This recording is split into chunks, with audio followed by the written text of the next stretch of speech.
ॐ भूर्भुवः स्वः तत्सवितुर्वरेण्यं भर्गो देवस्य धीमहि धियो यो नः प्रचोदयात्।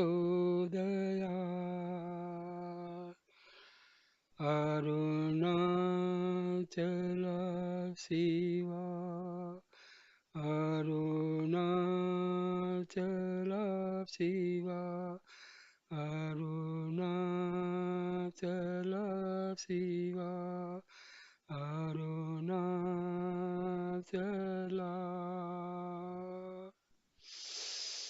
ॐ भूर्भुवः स्वः तत्सवितुर्वरेण्यं भर्गो देवस्य धीमहि धियो यो नः प्रचोदयात्।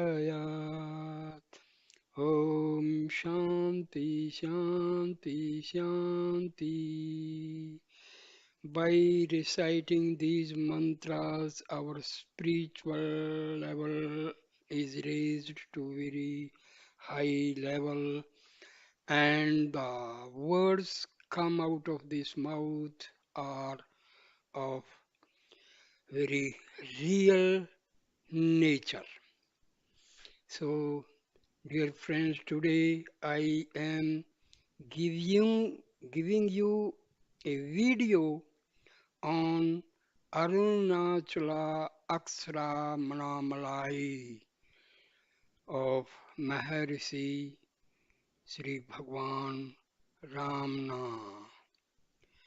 So I start the video.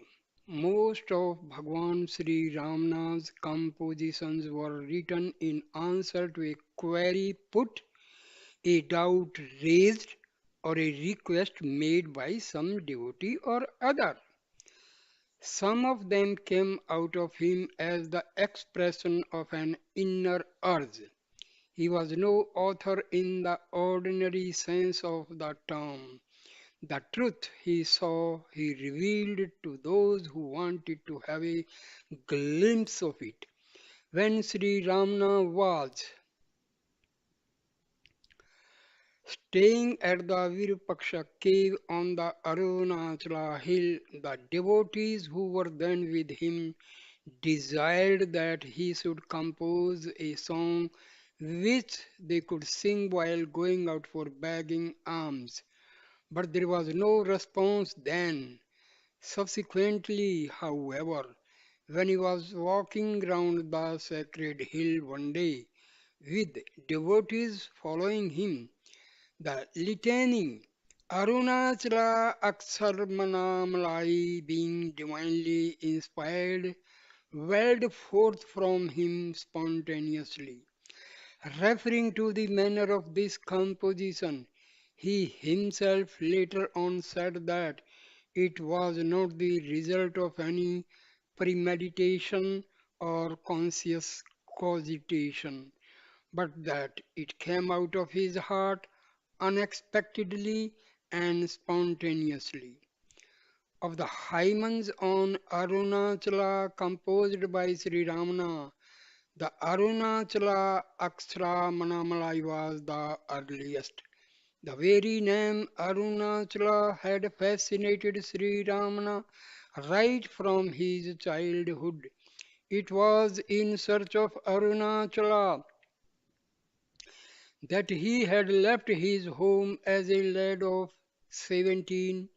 In the note that he left behind, he had stated that he was going in quest of his father and that no one need go after him. After arriving at Tiruvannamalai, he stayed there till the end of his earthly life. To him, Arunachala was no mere hill. It is the visible symbol of the Absolute Spirit. He found no contradiction between his Advaita experience and devotion to Arunachala.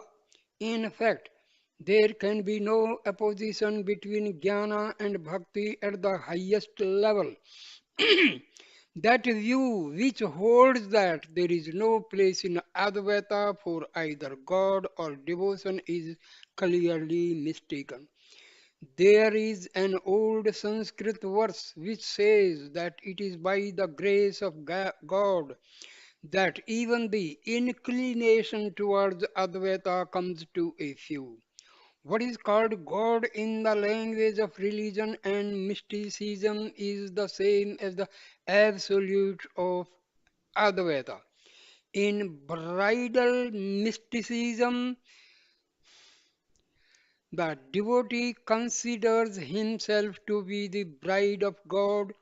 He employs the intimate language of love in conversing with his Lord. All the processes connected with carnal love are observed to take place between the devotee's soul and the bridegroom, except the carnality. The devotee pins for cringes, cajoles, chides, and quarrels with the beloved.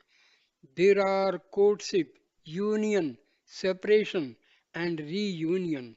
In that phase of mysticism, which is known as bridal mysticism, the mystic revels in the love play with the divine. The culmination of this sadhana, however, is the realization of non-duality. Love is never satisfied so long as the dualistic consciousness lasts. Where two-ness is, there is no true love. Love is oneness. Ananda is Advaita. The Atma is Rasa. In Sri Ramna's love litany, we have this clearly taught.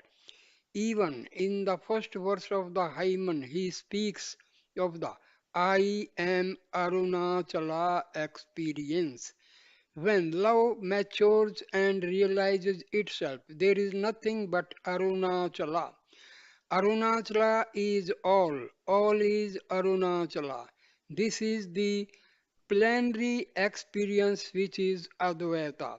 The title of this lyric poem, Arunachala Akshara Manamalai, means the bridal garland of letters for Arunachala.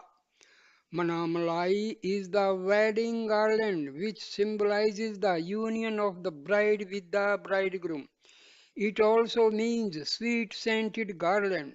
The poem is called Akshara Manamalai because the initial letters of the verses of the hymns are in the alphabetical order. Akshara Manamalai may also mean the garland that serves as the insignia of marriage with the undecaying, that is Akshara. Akshara means that is not destroyed. Anything which is not destroyed is known as Akshara. Lord, the phrase contains the name of Bhagwan Sri Ramana too, Akshara Ramana. It is significant that the hymn is composed of 108 verses, a number that is supremely sacred. Innovation. As I offer the bridal garland of letters to the Lord Arunachala, protect me, grace bestowing Ganpati, by extending a lifting hand.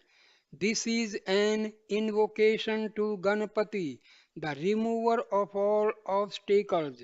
The invocation is made so that the purpose of this poem may be fulfilled, viz., to bring about the union of the soul with God, or in other words, to effect the realization of the non difference of the Jiva from Brahma.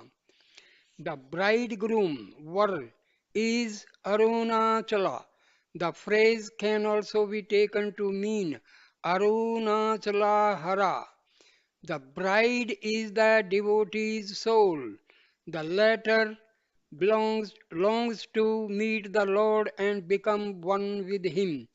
In order to symbolize this union, she makes a garland of letters and fervently hopes that this would be accepted by the Lord.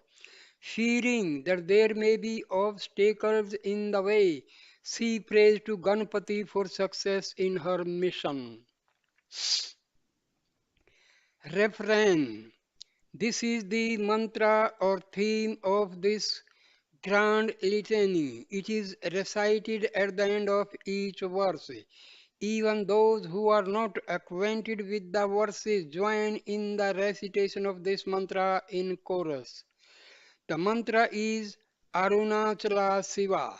Shiva is the most auspicious name of God. It itself means the auspicious Shiva. The formless appeared in many forms in order to bestow his grace on his devotees. At Tiruvannamalai, the form he assumed is that of light and fire, the light that reveals the truth, the fire that burns away all impurities. There is a legend according to which Shiva appeared as a column of light at this place, and Brahma and Vishnu failed to discover the top and bottom, respectively, of this column. The source of Linga worship is to be traced to this legend.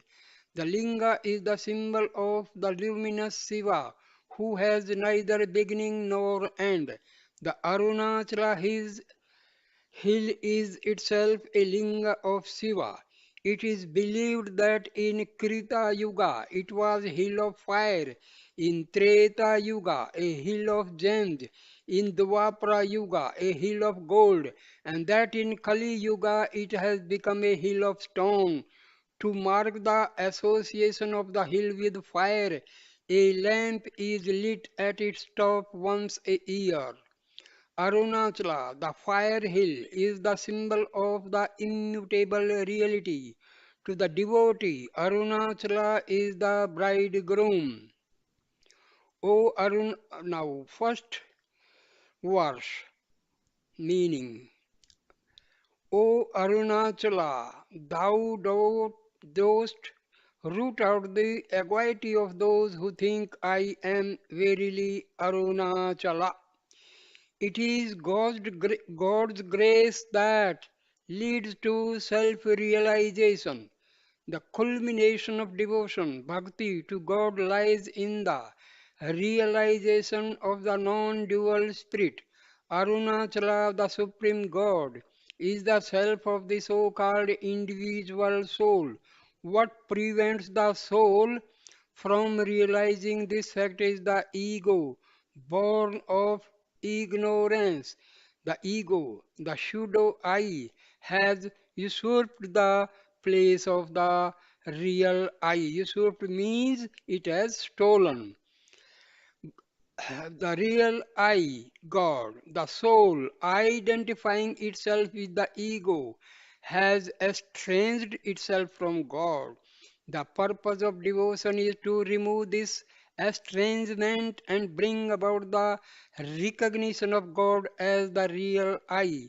The final realization is of the form I am Arunachala. I and the Father in heaven are one. Here the word I denotatively and connotatively means God and not the ego. The supreme identity is the end of even bhakti. In some of the bhakti schools, four paths are taught: the path of the servant, Dasa Marga; the path of the good son, Satputra Marga; the path of the friend, Sakha Marga; and the path of good union, San Marga. Here the grading is on the principle of lessening the distance between the devotee and the deity. The goal, therefore, must be the annihilation of even the least distance between the soul and God. In other words, the aim is the realization of the supreme identity. What stands in the way of this realization is the ego And what causes the ego to appear is ignorance. Devotion to God results in the destruction of ignorance, the root cause of the ego. Verse number 2. O Arunachala, like the words Ajgu, Tamil for beauty, and Sundra, Sanskrit for beauty, let me and thou be completely non-different. Non-difference is the goal of bhakti. The so-called Jiva and Iswara are one in reality. The oneness of the two, however, is not as endowed with adjuncts but as free from them.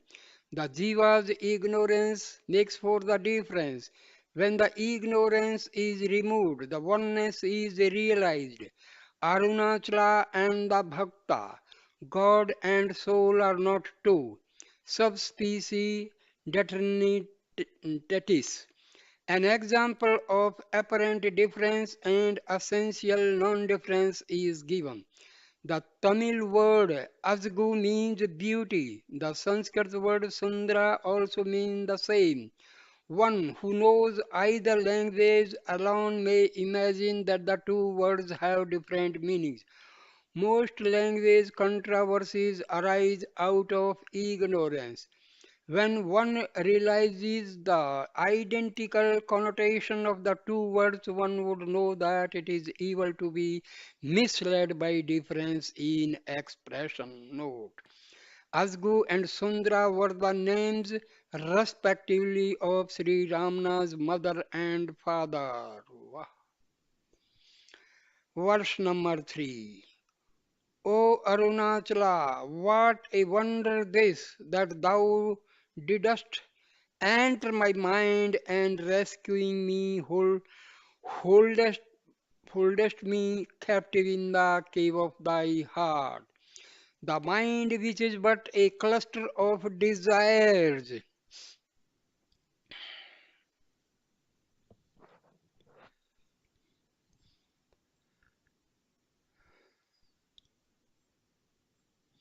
the mind, which is but a cluster of desires, and the home of unrest, is the Jiva's residence. The either of the heart, which is unsullied and pure, is the place of the Lord. It is in the cave of the heart that he is said to be hidden. Guhatita. His saving grace makes him lift the soul out of the swallow of despond and draw her into his home, the heart which is the hall of bliss. The Lord expects nothing in return. His benignity knows no bargain, even under the slightest pretext. He is prepared to save the soul. In her empirical state, the soul is a captive of the roving mind. By the grace of the Lord, she is liberated from the mind's torture and is afforded safely and protection. This sanctuary of my soul, unwitting I keep white and whole, unlatched and lit, if thou should not care to enter or to tarry there. Sri Ramana left his parental home as a boy of 17, being rescued by Arunachala and remained unwaveringly thereafter at Tiruvannamalai. Verse number 4. O Arunachala, for whose sake didst thou rescue me?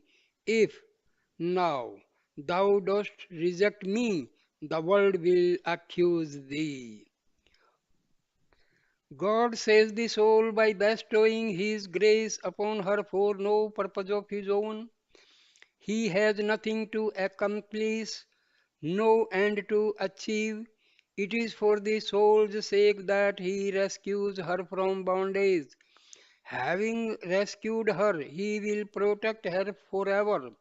But the devotee soul is in doubt, having had to pay bitterly for her association with her fleeting companions, the denizens of the world, and having now regained the grace of the Lord.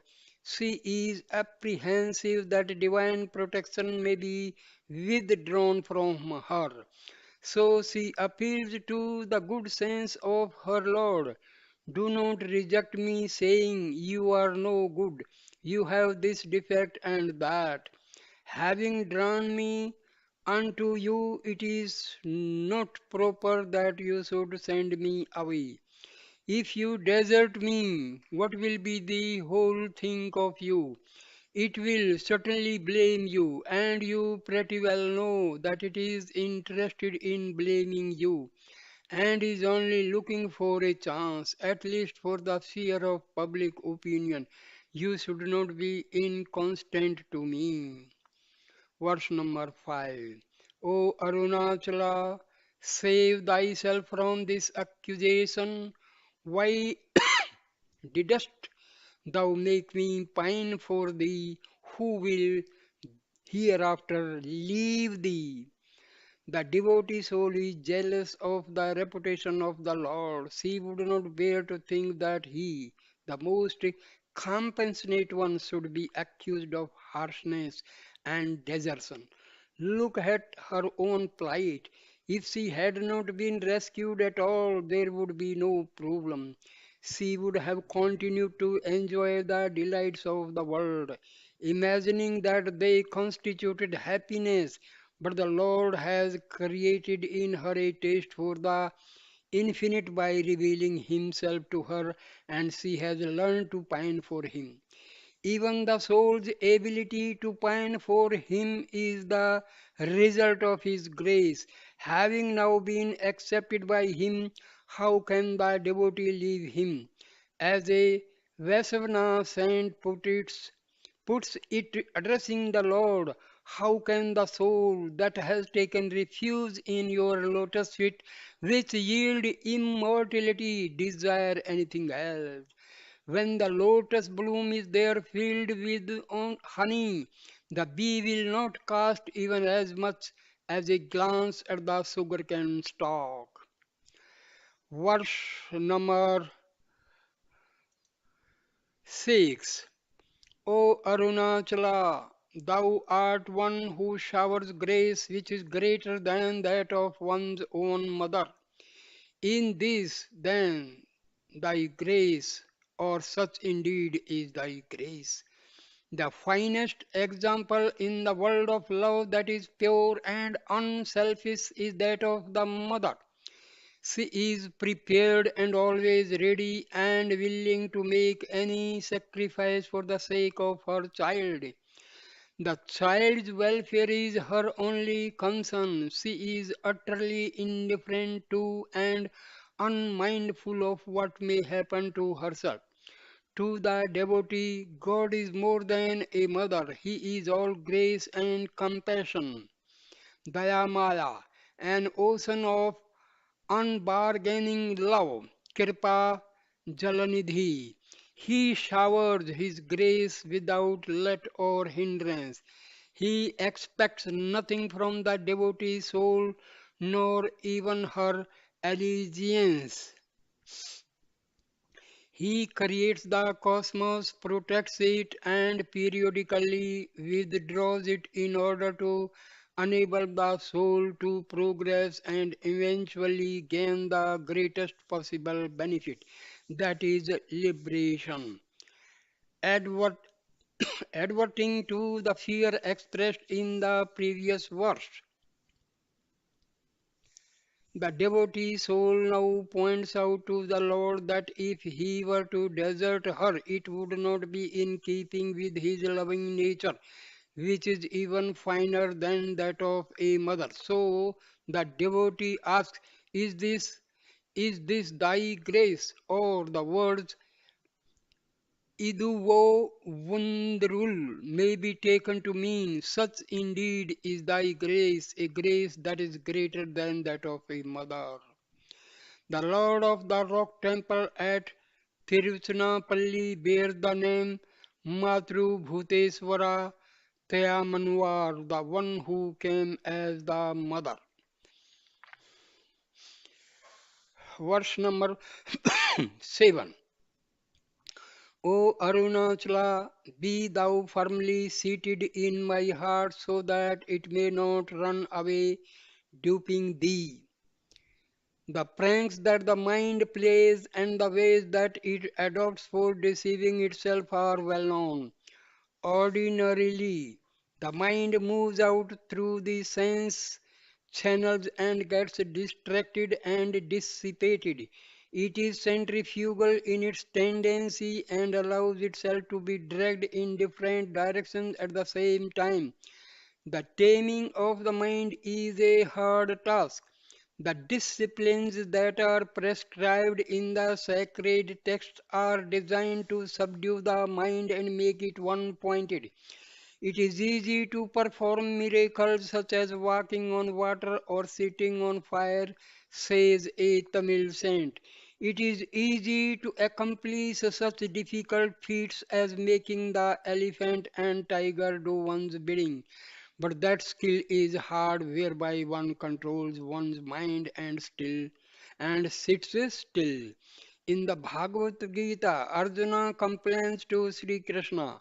Unsteady verily is the mind, turbulent, tenacious, and strong to control. It is as difficult, I think, as it is to curb the wind. Sri Krishna agrees with Arjuna and says, without doubt, the mind is difficult to subdue and unsteady, but it can be controlled through practice and dispassion. In the Sivananda Lahari, Sri Sankara likens the mind to the monkey that jumps from one branch of a desire to another, goes from one hill of passion to another, roams about in the forest of delusion, and is extremely active and mischievous. Addressing Shiva as the prince of beggars, Kapalin, he says, take this monkey as my arm gift to you, after tying it firmly with the rope of bhakti. The purpose of devotion is to sublimate the mind and make it one pointed. Prahlada prays to Narsimha.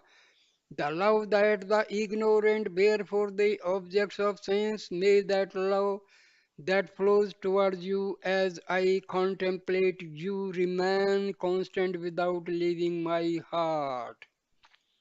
In the present verse, the Lord is implored to sit tight in the heart so that the heart may not go astray.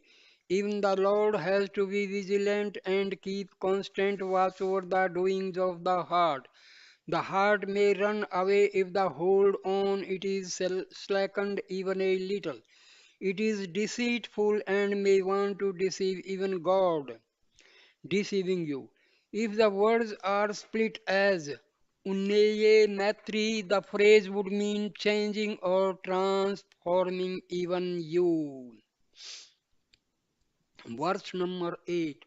O Arunachala, reveal thy beauty so that the mind which is by nature roving may get quiescent, seeing the uninterruptedly. The mind runs without rest. It revolves round the objects of sense, imagining that its happiness lies there. As desires arise, it seeks to fulfill them, hoping to derive satisfaction that way. But the more it gets, the less contemplate it becomes. The faster it runs, the more it the more restless it finds. All this mad rush for sense objects is born out of a false view which presents those objects in an attractive way. It is the bliss that is the self, Atmananda, that is reflected in the objects, Vishyananda. And it is this reflection that fascinates the mind. The shadow is mistaken for the substance, the dry bones for the juicy flesh. The mind gets disappointed each time it gains its wish. Yet the lesson is repeatedly forgotten, and the same story of striving, gaining, and losing goes on. In order that the mind may be weaned from sense objects, God is implored to reveal His beauty. In truth, there is no beauty other than God.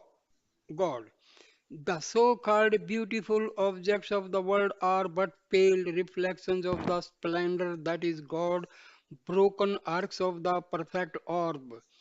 God is Bhuvana Sundara, the beauty that can ravish the entire world. He is Rasa, the sweetness that surpasses every taste. Brahmananda, the bliss that is without limit. Nitya Nitatisaya Sukha, happiness that is never excelled. The saints who have seen God have described him as a Manmatha Manmatha, the Cupid of Cupid, and Madna Mohana, the beauty of beauty. For the sake of saving souls by enticing them, God is born in the world as Avatara.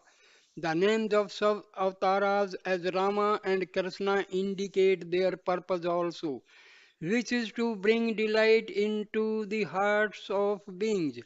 Shiva as Sundresha, the Lord of Beauty, is said to have performed his sports in Madurai, the city of sweetness, so that all might be happy. Sometimes God taken an awful form in order to show that there is beauty even in ugliness. Looking at the Narsimha, man-lion form of the Lord, Lakshmi began to shudder and was afraid to approach it. But the boy Prahlada danced with joy, ran to the Lord and sat on his lap. Sri Krishna revealed to Arjuna his cosmic form, Visvarupa, after granting him the divine eye, Divya Chaksu. Arjuna could not stand the sight of the Ghora Rupa, frightful form, for long and prayed to Sri Krishna to resume his normal and usual form. In order to captivate even the ordinary mind, God has to take a comely form. It is then that the mind is likely to leave its vain pursuit of the fleeting pleasures of the world and lie quietly contemplating the beauty that is God. Verse number 9. O Arunachala, if thou dost not join me now, destroying my equity, is this thy manliness? The devotee soul appeals to Lord to join her and make her his own. She has come of age and is now mature. She has also chosen the Lord as her consort and would think of no one else. It is now time for him to come and take her under his protection. Not being able to bear isolation anymore, she cries out to the Lord, imploring him to come. It is only He, the bridegroom, that can destroy the soul's virginity, which is equity. The devotee soul takes the liberty of rebuking the Lord, saying that if he does not do his part, he would forfeit his title to Purushottam being the supreme male. Verse number 10. O Arunachala, why this sleep? While others are dragging me, does this become thee? The rivals to the Lord are the senses and their objects. They drag the soul even though they have no right to do so.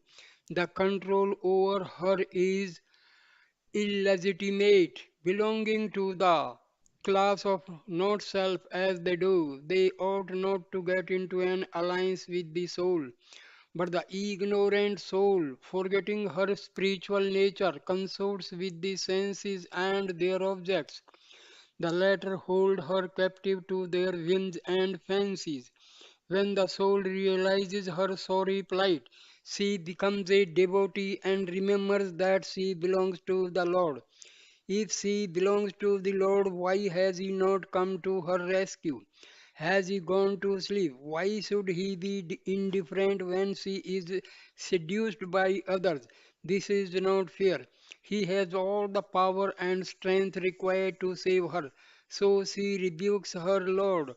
Why do you sleep when something that intimately belongs to you is being misused? This is an insult not so much to me as to you. You are the Lord, and it is your inalienable duty, inalienable duty to safeguard my honor. Verse number 11. O Arunachala, when the five senses, the thieves, entered my heart, wert thou not in my heart? The five senses are here compared to thieves. A thief is one who deceitfully takes away what does not belong to him. The soul is not a property of the senses, yet the senses take her away. The senses storm the heart, enter it by force, and snatch away the soul. But how can this happen? Was not the omnipotent Lord there in the heart? If he were there, how dared the senses to trespass? It is not possible that they have power over the authority of the Lord. Being present in the heart, he could not be sleeping, for he is ever wakeful. He is all seeing, always. Sarvadriksada. Shall we say that he was not present? But how can that be, since he is present everywhere? In the following Sanskrit verse, the passions are compared to thieves, desire, anger, and greed. These thieves reside in the body in order to steal the wisdom gem. Therefore, be awake, be awake. Verse number 12. O Arunachala, deceiving thee, who art one without a second, who will come in, this indeed is thy guile. If it is not possible to assume either that the Lord was not asleep or that he was not absent when the sense thieves entered the heart, what is the conclusion one is inevitably led to? It is this wish that all this is the Lord's Maya. He cannot be deceived. Who or what is there to deceive him, since he is all? He is one without a second. The world of plurality is his play. The world drama, including the dance of the senses, must therefore be his device for awakening the soul from her stupor. One of his appellations is that he is the stage manager of the drama of deceit. Kapta Natka Sutra Dharin. The, the Staradvya called him the Lord of Thieves. Taskramanpati. Verse number 13. O Arunachala, thou art the meaning of the sacred syllable Om. Thou art without an equal or superior. Who can understand thee? By innumerable names has God been designated. To signify this is usually said that he has 1,000 names. Of all these names, the most appropriate is the sacred syllable Om, called Parnava. Parnava is his name, says the Yoga Sutra. The Mandukya Upanishad begins by saying, Om is all this, what was, what is, and what will be. It is also what transcends the threefold time. The sound Om consists of three letters or matras, A, U, M. This is also a fourth part which is soundless amatra. The three letters stand respectively for the three manifestations of the self, both in the order of individual existence and in the order of cosmic appearance. The self is Visva, Tejasa, Prajna of the waking, dream, and sleep states respectively, and Virat, Hiranyagarbha, and Avakrita, the cosmic counterparts. Om is what is beyond these as well as also their inner reality, Turiya, the fourth. Om is the name of the nameless. It is a name and yet not a name. Hence, it is the nearest to the nameless reality. The absolute reality has no form, but limited and formed as we are. We have assigned myriads of forms to it. Myriad means many. Of all these representations, the linga is the most appropriate because it has form and yet no form. While the other representations have their particular names, the linga signifies simply the sign or symbol.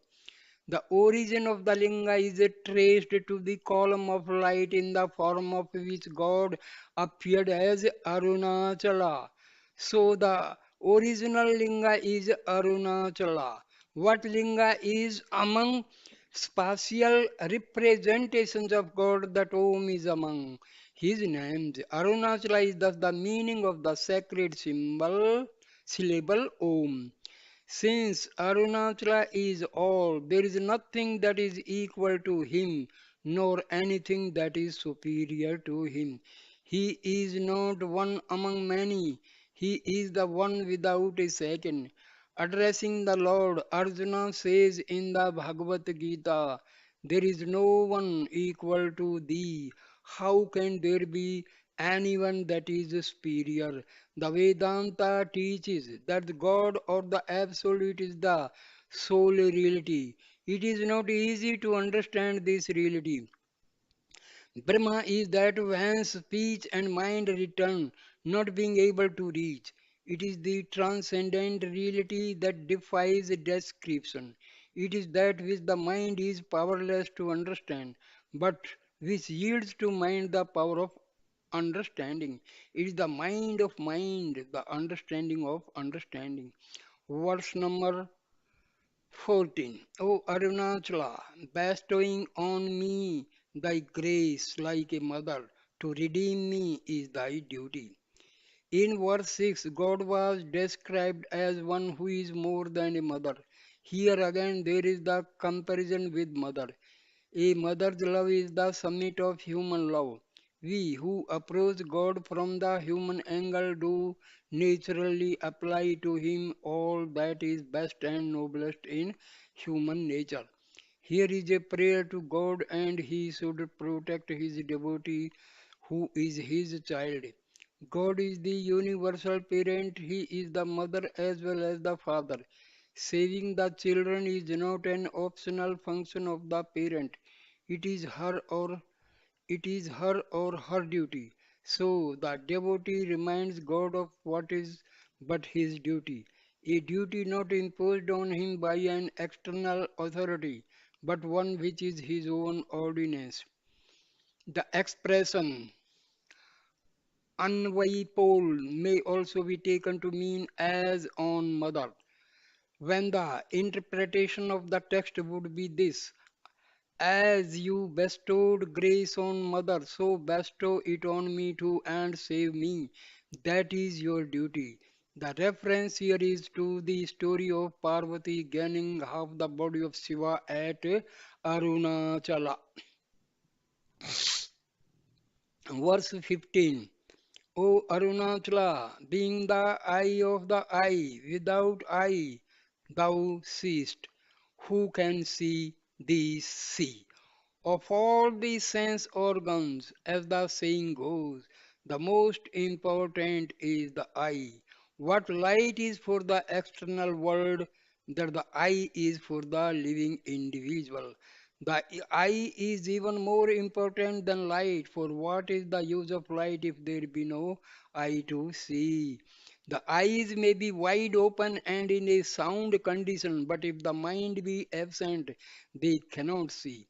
While without the eyes, the mind can see. Without the mind, the eyes cannot see. In dreams, the physical organs do not function, but the mind creates its own organs and causes experience. The mind, too, is not an independent light, it borrows luminosity from the self. In sleep, the mind does not function, yet there is experience, the experience of the non existence of objects. That experience is the self. God is the self. The I that never fails, as Sri Ramana says in the 40 verses on existence, the self is the endless I. Antamilak Khan. In the present verse, he observes that Arunachala is the eye of the eye, answering a question about the moving power behind the sense organs and mind. The Kena Upanishad seeks to indicate the nature of that power which is Brahma by saying that it is the ear of the ear, the mind of the mind, the speech of the speech, the breath of the breath, the eye of the eye. The third eye assigned to Lord Shiva is a symbol of the fact that the Supreme is the eye of the eye.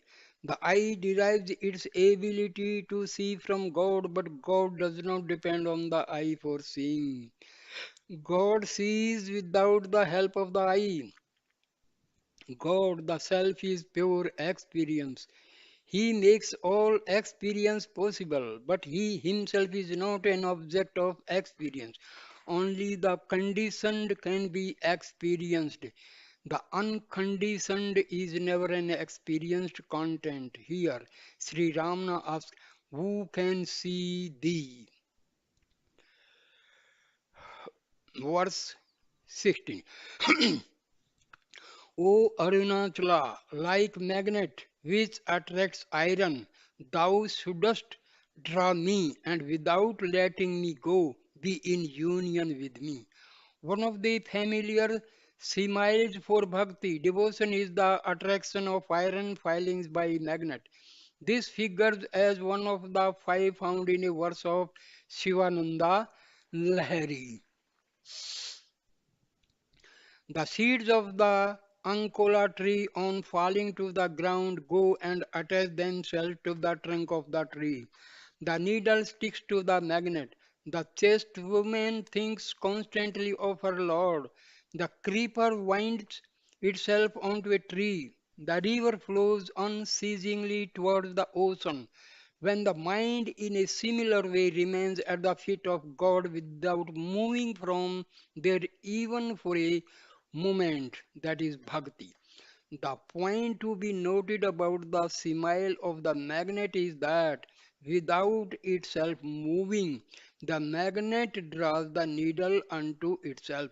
The nature of the needle is such that it gets influenced by the magnet. God is the unmoving Achyuta principle, yet his influence moves the devotee soul, who in turn seeks him alone to the exclusion of all other ends. Here in this verse, the soul longs to lose herself in the being of God. She implores her Lord to engulf her so that there may be no individuality left in her. The union viewed from the side of the soul is sometimes compared to that of water with water, milk with milk. Verse 17. O Arunachala, ocean of grace in the form of a hill, graciously bestow thy grace on me. The Lord appeared as the hill of light. The analogy of the hill is designed to remind us of the majesty, magnificence, and magnitude of God. The splendor of Arunachala is immeasurable. He is beyond the reach of speech and mind. Even the gods could not gauge his greatness. He seems to stand afar, towering over everything. He is transcendent, yet he is immanent. There is nothing nearer than he, for he is the self of all. He is the vast sea of mercy, the ocean of grace. The mythical milk ocean is the symbol of benignity and benevolence. God is compared to the ocean by virtue of his graciousness and goodness. If he is the height of wisdom, he is the depth of feelings also. He encamp, encompasses all, engulfs all. It is on his grace that all subsist. There is no prayer that is more efficacious or noble than the one for the descent of his grace. People often pray for petty things. This is no doubt better than not praying at all. But the best prayer is that which is not motivated by the spirit of the market. One ought to pray because one ought to. Grace is the complement of prayer. The devotee soul prays to God for nothing but God who is grace, and the prayer itself is made possible because of grace. Verse 18. O Arunachala, the gem that shines below, above everything, do destroy my baseness. To us of the plains, the mountain top is above and the ocean bed below. Limited as we are, we make such distinctions as high and low, far and near, before and after, good and bad. To God, however, who is omnipresent and all pervading, there are no distinctions whatsoever. He is the same everywhere, always, and in all things. In fact, there is no other to him. He is the one without a second. He is the self-luminous consciousness.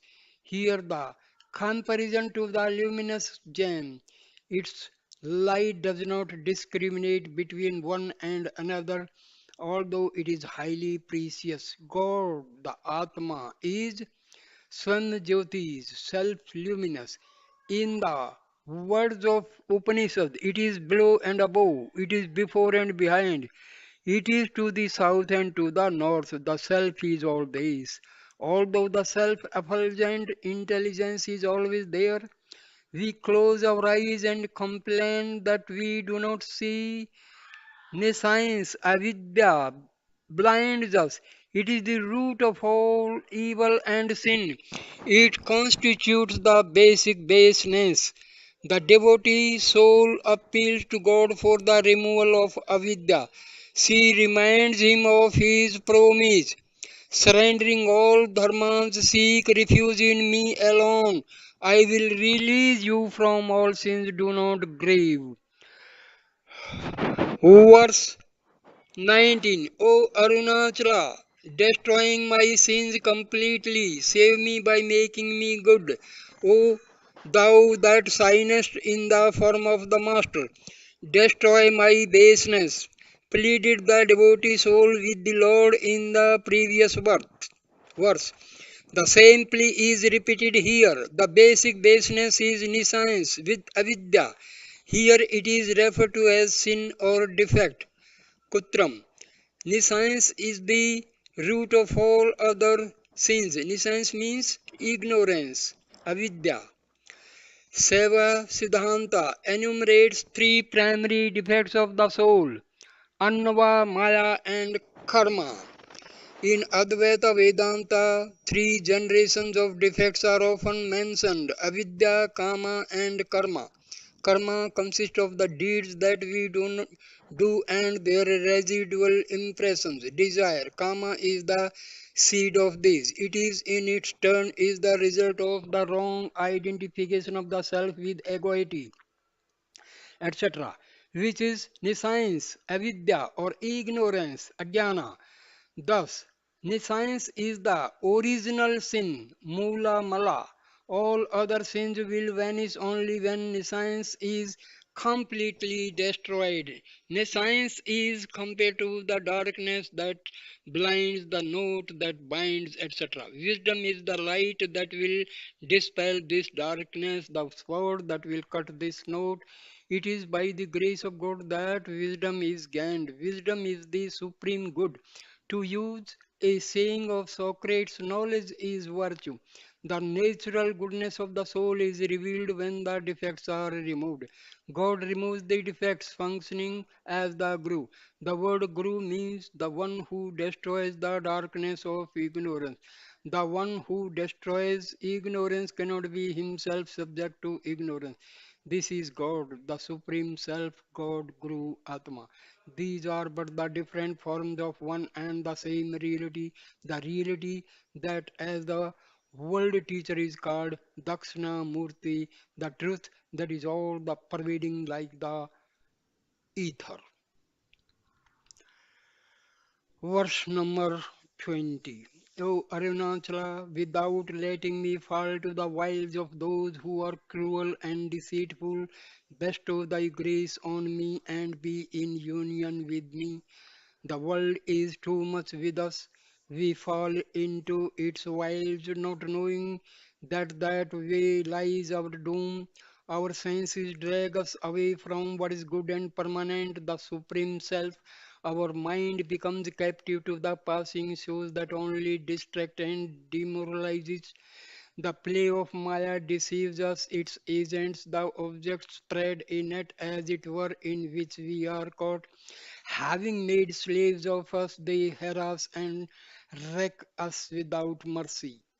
Who can save the devotee soul from this sad plight but God, her Lord? So she appeals to him to come to her succor and save her from her dire distress.